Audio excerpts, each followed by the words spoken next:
Hey everybody, Aaron here. Welcome back to another anime review. Today we look at Diabolik Lovers second season. This is called More Blood. Now, where do I start with this? I'll start. Let me get the one thing out of the way right away. Same reasons I watched the first season, I watched the second season for the same exact reason. So if you watch my video review for the first one, you know why I'm watching the second season. And I'll say this right now, wasn't as good as the first season. Even if you look at it from a different gender perspective, it's still pretty bad. But let's talk about what the main difference of this. So in this story, we actually have a kind of shift of focuses. Instead of focusing on the brothers from the first season, we actually are focused on now four characters that are new, that are essentially not really brothers. They treat one another as brothers because of various reasons, and I will not spoil that, of course, for you guys and girls, but if you do plan on watching this. But these were brothers, by the way. Ruki, I think one's named Ko. We have Yuma, and we also have Azusa. Now, these characters are the four that the story is going to focus on the most, and we're going to learn from Yui's perspective, which, by the way, let me just say this right now.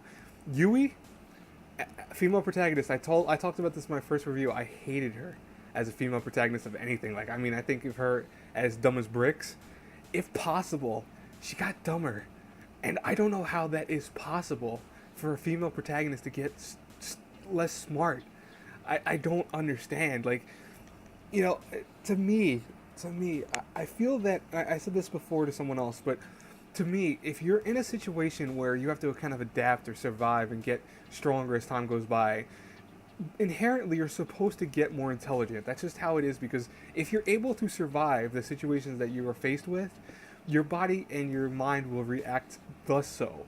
So if you're thrown into a similar situation, you will now have the kind of tools at your disposal to figure out what I'm going to do to survive it now. Yui does not listen to anything in terms of her own survival instincts, and if not, goes back 10 feet back intelligent level. Like, I mean, she is dumber. And I'm gonna call her Ibu from the rest of this episode, because Eve is what they call her in the second season of this, which is, of course, these characters are now naming her different characters. I'll talk about that in a second too, with the nicknames they give her. But they call her Ibu, which is Eve, Adam and Eve. But her name's Ibu from now on. Yui is Ibu. So just in case you forget that, just remember, dumb character, female protagonist, is now Ibu. It fits her because it's still dumb, but it's even dumber, and it's perfect for her character who just lost brain cells. So there we go.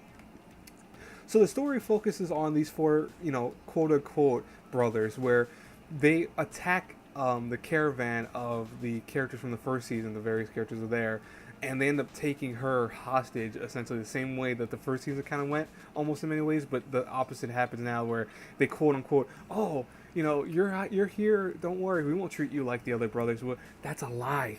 They treat her immediately like the other ones do, but even worse, if that's possible. Now, over the course of the series, what we're going to see with this is we're going to see a very similar format than the first season. Every episode for the first, I want to say 6 or 7, will focus on kind of building up these characters that you're now meeting. You'll find out what makes them so together, close and close knit.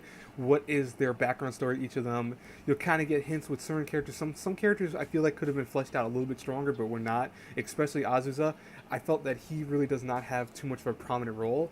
And also, I believe Ko, actually, you kind of understand what's going on with him, but you don't fully get every single little detail that you get with him. So, if you play, I guess, the visual novel, you'll understand these characters in and out, but otherwise, they're left to your own imagination with a lot of things too. But, let's talk about the good stuff. The animation's still very good. I like the animation. I think it was perfectly fine. Soundtrack, I had no issues with it. Voice acting's very good for the most part. All the characters have character voices that really fit them. And I feel, if anything, I actually think that the characters are a little bit stronger than last season. I feel like they're more serious toned and just a little bit more form fitting with their character designs. That's just me, though. I mean, the first season wasn't bad at all, but I feel like these characters are a little bit stronger voice wise. Music opening, I feel, is a little weaker than the first season. And by the way, I would be a good judge of that, because I had to watch every opening or every episode's openings for this. So yeah, it's something I don't typically. I know many of you might not know this. I don't usually watch every opening. Like, I'll watch the opening the first maybe once or twice, and then skip it every single time. Did not do that with this one, which is really out of my comfort zone when it comes to that. But I watched it, and I'll say that the first season's opening was a lot better than the second one. To me, the chorus was a lot better in the second season than the first one. But the music overall was stellar. I had no issue with that. Voice acting very fine. There was nothing wrong with that. Animation very good. I felt it had no issues with that.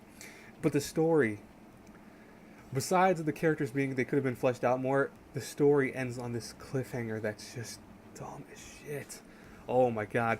We have this cliffhanger where we have characters explained all of a sudden going, oh, the founders, which is apparently this group that just appears out of nowhere, two brothers, and we see the Adam and Eve concept, and we don't really fully get what the hell it actually means.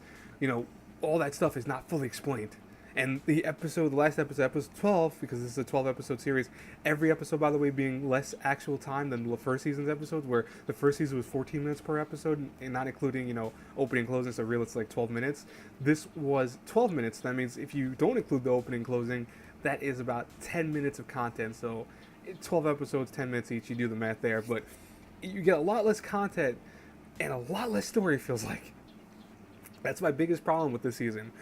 I praised the first season for being a series that I think if you like reverse harems, if you're female geared for this type of genre, you'll enjoy it. But to me, I don't like reverse harems that much still. I still have issues with them here and there, of course, but I appreciate what they try to do, and I have no issues going into watching them because it's honestly just, to me, it's still a harem. It's just reverse. That's the concept of it. But to me, if I had to review Diabolik Lovers More Blood out of an A through F, have to give it probably a C. It's very mediocre. I'll say it goes right. That's why I give it a C. I think it goes right down the road. Like it has a lot of potential that it could have been very good if it had ended a lot better. But it ends such a stupid cliffhanger with apparently no third season in sight right now at the moment. That's an issue. Honestly, if a third season was announced, maybe I would give it a little bit more of a higher score. I'd probably give it to a C+. But as it is, C all the way. Anyways, guys and girls, I'm out for the night because I'm actually reviewing this at night. I will talk to you later. As always, please, if you like the review, hit the subscribe button, share button, the whole nine. Until our paths cross again in the next review, have a good one, everyone. Bye-bye.